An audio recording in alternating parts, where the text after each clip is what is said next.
We're on the record in the case of Holmes versus Holmes, 523582. Your appearance, please. Marsha Kimball Sims, 8530, on behalf of Plaintiff Capucine Yolanda Holmes. Okay, you can be seated. Thank you.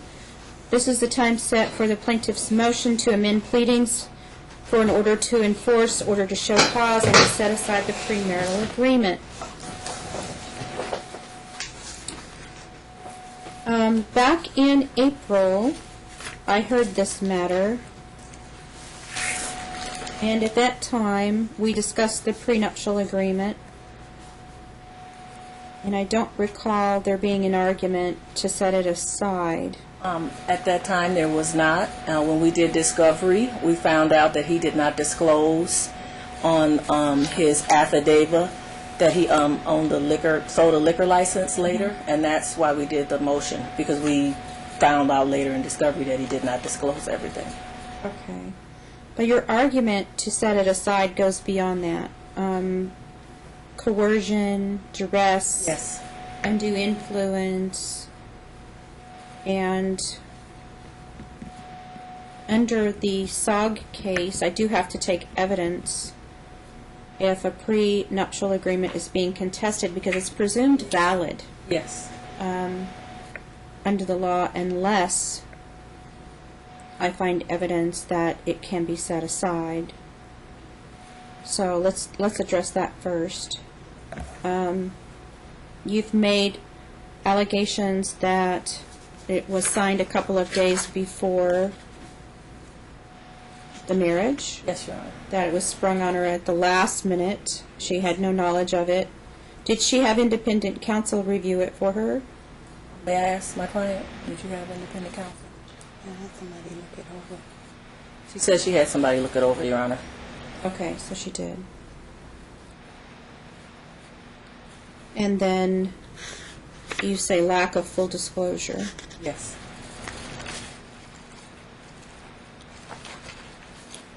So, understanding that it is presumed valid until the court orders it to be set aside based upon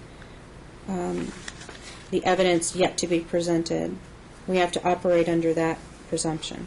Yes, Your Honor. I will grant you an evidentiary hearing so you can put on your evidence. Thank you.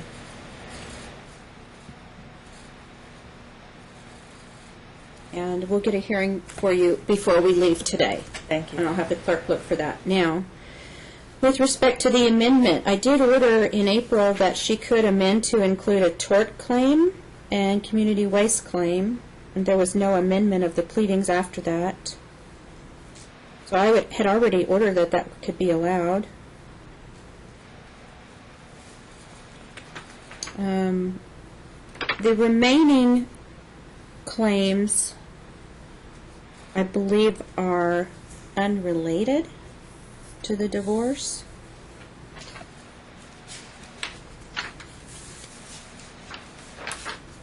Thank you.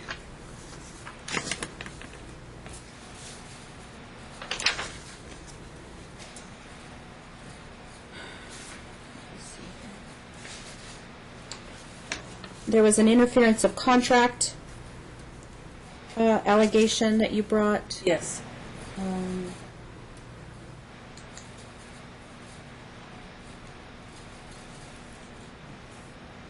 For him interfering with a job offer that she had. Yes.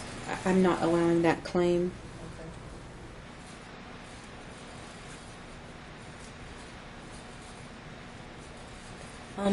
Your Honor, you had allowed the defendant to amend the complaint. At that time, we did not request, the plaintiff didn't request any amendments. This is our first time requesting. Oh, I'm sorry. It was the defendant who requested that. Okay. The intentional infliction, I'm not allowing that claim to be added. I will issue a behavioral order if I haven't already. That would stop that type of conduct. He's still filing court cases as we speak.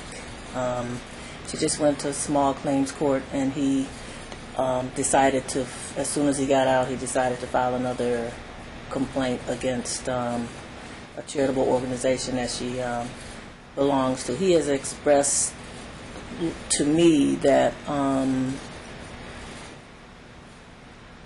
he's not coming anymore. So I gave him notice. I've talked with him. He posts on Facebook that he knows he's supposed to be here, but he's just not going to come.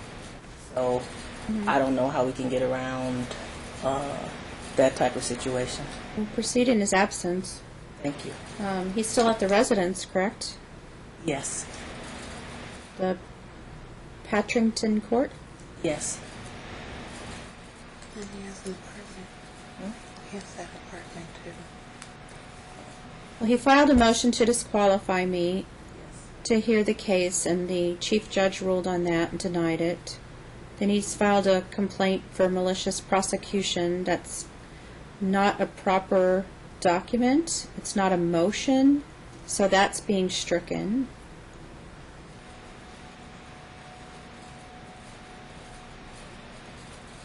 I'm granting your request to amend as far as the tort claim and community waste, and giving you an evidentiary hearing. How soon do you need it? I can give you one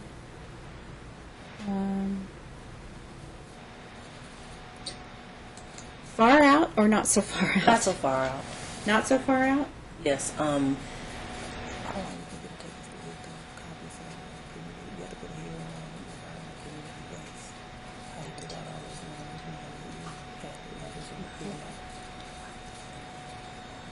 Is a month too far out, Your Honor? Or two?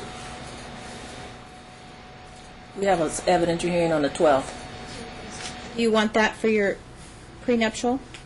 You think we'll be able to have the information for the prenup? It's been set for some time. What was it on? No, Your Honor. Yeah, he was supposed to have the house appraised, and he did not use the court-appointed appraiser. He got a friend of his to appraise it and undervalue it. I think we should maintain that because he had notice of that, so I don't want to change it. That's fine. So we're going to maintain that hearing date. I'll give you another one for the prenup.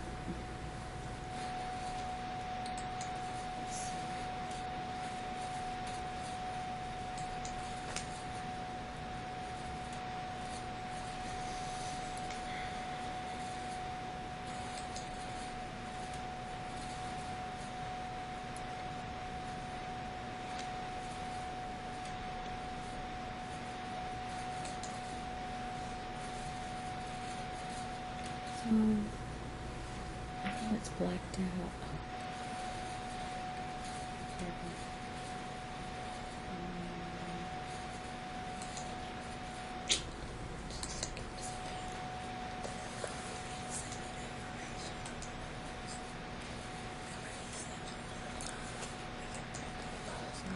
What do you think? Huh? Or decide.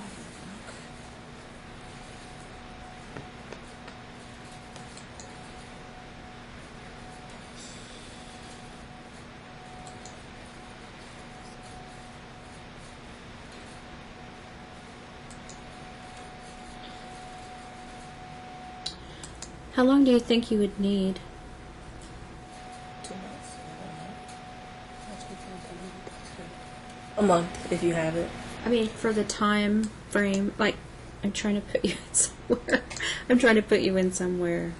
Well, whatever is convenient for you. Can you put it on in an hour and a half or 2 hours? Oh, it won't be that long. Well, Okay. No, Lord have mercy. Okay, all right.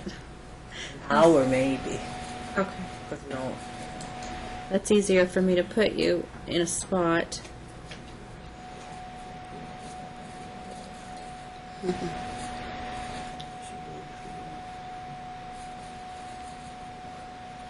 What about December 15th? Take up the OSTs. Can you come on December 15th at 10 a.m.? Yes, thank you. Okay. I'll give you an hour then. And that will be on the validity of the prenuptial agreement. Thank you. Okay? Let me make a note to the JEA to do a trial management order. You will be receiving a trial management order Thank you. for disclosure of your witnesses and exhibits. And then the 12th, we're going to have the hearing on the marital residence and the financials. Do you think it will be productive since we're also having a hearing on the prenuptial, or do you want to continue that one I to? think you need to go ahead and keep it as calendared, and we will show up and present evidence or do whatever we need to do. I don't know if he'll come or not. Okay, okay. Now, what I've noticed in the prenuptial agreement, the last page, there is a word missing. If you look at page 20 of the prenuptial at the very bottom, You need another copy? well, I'm not sure that it's there. When it was scanned in and attached, it could be on the top of page 21, but I'm not sure. Okay. That paragraph, I'm sorry, it may not be page 20. It's paragraph 20. Says that the laws of Michigan control the interpretation of the prenuptial agreement. Now, I don't know what the laws of Michigan are, so you will need to brief that. And you will need to present your case pursuant to the laws of Michigan. And to the extent that there are statutes or case law, please have that to me as soon as possible so I can review it and make my decision pursuant to Michigan law.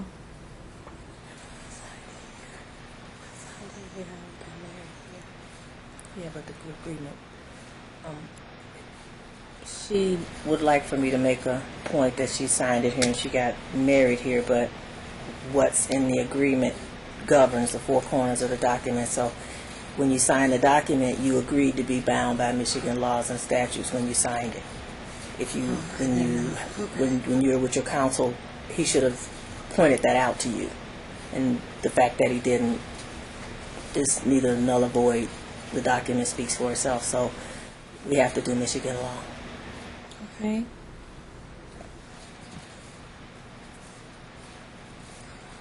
All right. Is there anything else I need to hear today? No, Your Honor, we had asked that he be held in contempt, but you have a hearing on for the 12th in reference to not getting the appraisal that you ordered for, is it Scott Dugan? And he didn't use Scott Dugan. Okay. All right. I'll see you on the 12th. Thank you so much for your time. Thank you.